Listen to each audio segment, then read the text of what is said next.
Hello friends, இந்த வீடியோவில் நம்ம மேட்ப்ளாட்லிப்போட பார் சார்ட்டையும் ஹிஸ்டோகிராமுக்கும் இருக்க டிஃப்ரென்ஸை பார்க்க போகிறோம்.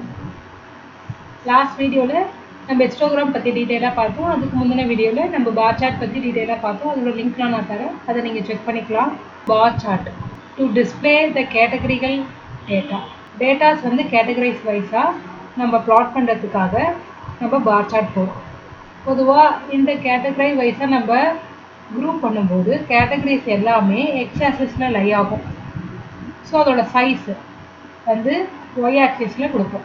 அதுதான் பார் சார்ட். பைத்தான் எவ்வளோ பேர் படிச்சிருக்காங்க அப்படின்னு நான் கொடுக்கும்போது பைத்தான்றது ஒரு கேட்டகரி, அதில் எவ்வளோ பேர் படிச்சிருக்காங்க அப்படின்றது அதோட சைஸ். ஸோ கேட்டகரி எல்லாம் எக்ஸ் ஆக்சிஸில் லை ஆகும், சைஸ் எல்லாமே ஒய் ஆக்சிஸில் லை ஆகும்.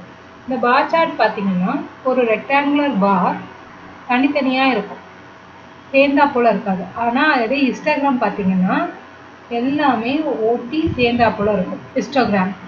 ஹிஸ்டோகிராமில் எப்படி ரெப்ரசன்ட் பண்ணுவோன்னு பார்த்தோம்னா எக்ஸ் ஆக்சிஸ் ஃபுல்லாக குவான்டிடேட்டிவ் டேட்டா, அதாவது நியூமரிக்கல் டேட்டா. ஒய் ஆக்சிஸ் ஃபுல்லாக பார்த்தீங்கன்னா ஃப்ரீக்வன்சி. ஸோ இந்த இடத்துல நம்ம ரேஞ்சு கொடுப்போம் ஹிஸ்டோகிராமில், அதாவது 20 to 30 அப்படின்ற ரேஞ்ச். அந்த ரேஞ்சில் எவ்வளோ பேர் இருக்காங்க அப்படின்றது ஃப்ரீக்வன்சி. அது எல்லாமே ஒய் ஆக்சிஸில் இருக்கும். It is a type of frequency graph used to display the quantitative data. இந்த குவான்டிடேட்டிவ் டேட்டான்றது நியூமரிக்கல் டேட்டா. இதே பார் சார்ட் பார்த்தீங்கன்னா கேட்டகரிக்கல் டேட்டா. கேட்டகரி வைஸாக நம்ம அதில் ஆர்கனைஸ் பண்ணுவோம், இதில் நியூமரிக் வைஸாக நம்ம அதில் ஆர்கனைஸ் பண்ணுவோம். It include data ranges grouped into bins or intervals on x axis and frequency on y axis. So எல்லாமே குரூப்பாக பண்ணுவாங்க. இது பின்ஸ்ன்னு சொல்லுவாங்க, அதாவது பின்ஸ் இல்லை பக்கெட்ஸ் ஆர் இன்டர்வல்ஸ் எது வேணால் சொல்லலாம். இப்போ 20 to 40 ரேஞ்சுக்குள்ளே எவ்வளோ அப்படின்னும் போது அந்த ரேஞ்சு கொடுக்குறோம் இல்லையா, அதை தான் நம்ம பின்ஸ் சொல்லுவாங்க. இதில் நிறைய ரேஞ்சஸ் நம்ம கொடுப்போம். 20, 30, 40னா 20குள்ளே இருக்க 30, 30லேருந்து 40 அந்த ரேஞ்சஸ் தான் ரெப்ரசன்ட் பண்ணும். இது எல்லாமே எக்ஸ் ஆக்சிஸில் வரும். இதே அந்த பின் இல்லை, அதாவது அந்த ரேஞ்சில் ஃபாலோராக ஐட்டம்ஸ் எவ்வளோ இருக்குது அப்படின்றது ஃப்ரீக்வன்சியாக காட்டும். அந்த ஃப்ரீக்வன்சி எல்லாம் ஒய் ஆக்சிஸ் லை ஆகும். இதோட அப்பியரன்ஸ் பார்த்தீங்கன்னா இந்த பார்ஸ் கண்டினியூஸாக டிஸ்பிளே ஆகும். இதுக்கு நம்ம பவுண்ட்ரி வேணால் செட் பண்ணிக்கலாம், அப்படி இல்லைன்னா எல்லாமே மெர்ஜ் ஆன போல் இருக்கும். ஓகேங்களா, இதுதான் இதோட மேஜர் டிஃப்ரென்ஸ். பார் சார்ட்டும் ஹிஸ்டோகிராமோடையும் அப்பியரன்ஸ் பார்க்கலாம். இதுதான் பார் சார்ட். இதில் பார்த்தீங்கன்னா கேட்டகரி வைஸில் ப்ளாட் பண்ணிக்கிறது தெரியுது. அதே போல் அதோடைய சைஸ் எல்லாமே ஒய் ஆக்சிஸில் கொடுத்துருக்குது தெரிஞ்சிருக்கு.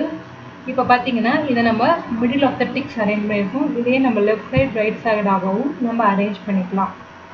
ஹிஸ்டோகிராம் பார்த்தீங்கன்னா இந்த பார்ஸ் எல்லாமே கண்டினியூஸாக இருக்கும்.